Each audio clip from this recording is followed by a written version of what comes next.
1703 की सर्दियों का आगाज था, जब पंजाब के मैदानों के दरमियान दरिया के किनारे बसता छोटा सा गांव भैरोनवाला अपनी मामूली जिंदगी गुजर रहा था। लेकिन उस साल की रातें मामूली नहीं थीं। हवा में एक ऐसा बोझ था जो इंसान के सीने पर पत्थर की तरह बैठ जाता था। उस रात भी चांद आधा था और बादल उस पर इस तरह से फिसल रहे थे जैसे आसमान कोई पुरानी कहानी छुपा रहा हो। गांव के चौक में मिट्टी के चिराग जल रहे थे और बुजुर्ग बैठकर पुरकशिश आवाजों में पुरखों के वाकयात सुना रहे थे। मगर अचानक कुत्तों ने एक साथ भौंकना शुरू कर दिया, और भौंकने में वो दहशत थी जो सिर्फ जंगल के दरिंदों को महसूस होती है। चौक के बुजुर्ग मौलवी करीम बख्श ने अपनी लाठी जोर से जमीन पर मारी और कहा कि यह आवाज आम नहीं, क्योंकि जंगल से आने वाली हवा में सरसराहट के साथ कोई और चीज भी, एक अजीब सी गूंज जो इंसानी भी लगती थी और नहीं भी। उस वक्त किसी ने सोचा भी नहीं था कि यह गूंज उनकी आखिरी शाम होगी।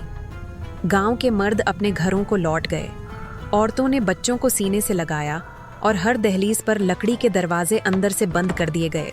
लेकिन रात गहराती गई और सरसराहट तेज होती गई। फिर आधी रात के करीब दरिया की तरफ से ऐसी चीख सुनाई दी जो न मर्द की थी न औरत की, जैसे किसी ने जमीन को चीर दिया हो। उस चीख के बाद गांव की मस्जिद का पुराना दरवाजा खुद ब खुद खुल गया और मीनार से लटकता पुराना फानूस जोर जोर से हिलने लगा। हालांकि हवा बंद थी। चौक के पास रहते लाला हरकिशन ने अपनी खिड़की से झांक कर देखा तो उसे धुंध में से सफेद लिबास पहने कुछ साया जैसी शक्लें मस्जिद की तरफ बढ़ती नजर आईं। उनके कदम जमीन को छूते नहीं थे, मगर मिट्टी उड़ती जा रही थी। लाला ने डर के मारे खिड़की बंद कर दी और राम नाम जापने लगा। इसी दौरान गांव के बाहर जो पुराना पीपल का दरख्त था, उसकी शाखों से लटकी घंटियां खुद ब खुद बजने लगीं। ये घंटियां सदियों पुरानी थीं और आमतौर पर सिर्फ तेज आंधी में बजती थीं। लेकिन उस रात हवा तक नहीं चल रही थी। मौलवी करीम बख्श ने मस्जिद के अंदर से अजान देने की कोशिश की, शायद अल्लाह का नाम अंधेरों को मिटा दे। मगर अजान का पहला कलमा अधूरा ही था कि उनकी आवाज़ किसी ने घोंट दी और मस्जिद के अंदर से मिट्टी गिरने की आवाज़ आई, जैसे दीवारें अपनी जगह से सरक रही हों। गांव के लोग अपने घरों में दुआएं पढ़ते रहे, मगर चीखों का सिलसिला बढ़ता गया।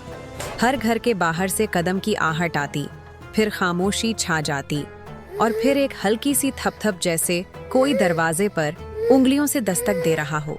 मगर जब कोई हिम्मत करके झांकता तो बाहर सिर्फ धुंध होती जो जमीन को निगल रही थी। उस रात के आखिरी पहर, जब सेहर का पहला उजाला आसमान पर फैला, तो अजीब इत्फाका हुआ।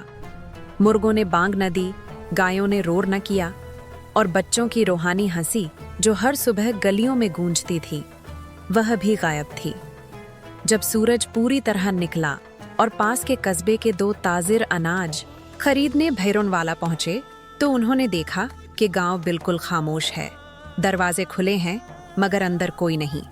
चूल्हों में राख अभी तक गर्म है, लौटों में पानी भरा है, मगर इंसान का नाम और निशान नहीं।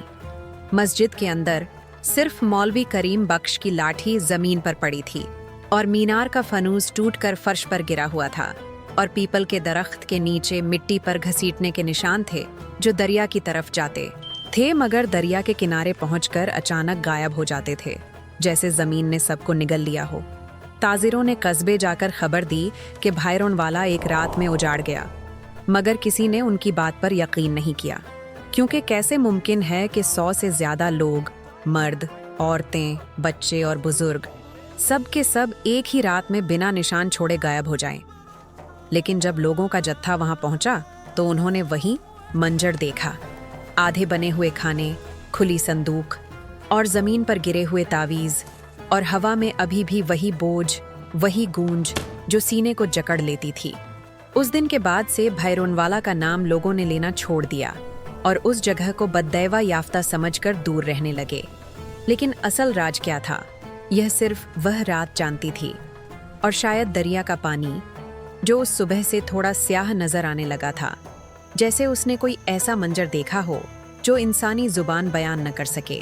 भैरोनवाला के उजाड़ जाने के बाद कई महीने तक लोग उस सिमत का रुख करने से घबराते रहे।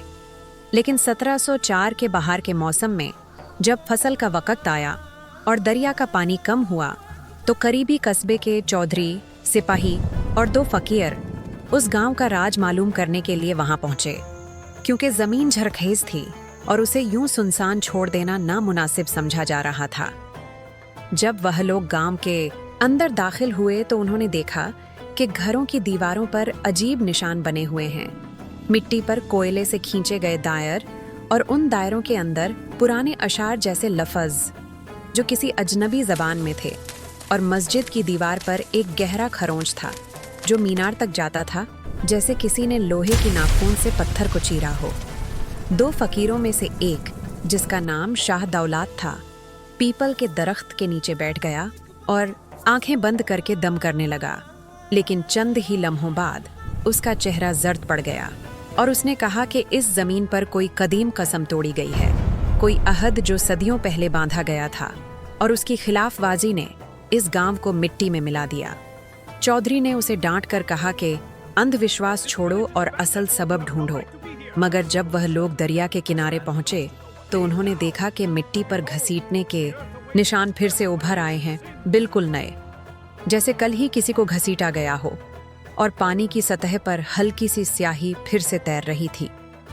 सिपाहियों ने मशालें जलाकर पानी में झांकना चाहा, मगर दरिया से ठंडी हवा का ऐसा झोंका उठा कि मशालें एक एक करके बुझ गईं।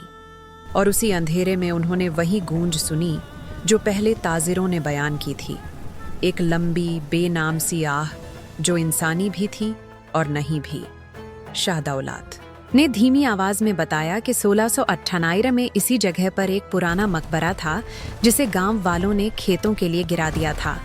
और रिवायत के मुताबिक वह मकबरा किसी बुजुर्ग या वाली का नहीं, बल्कि एक बददैवा याफ्ता लश्कर के सरदार का था जो जंग में हलाक हुआ था और जिसके साथ उसके साथी बिना जनाजा के दफन कर दिए गए थे।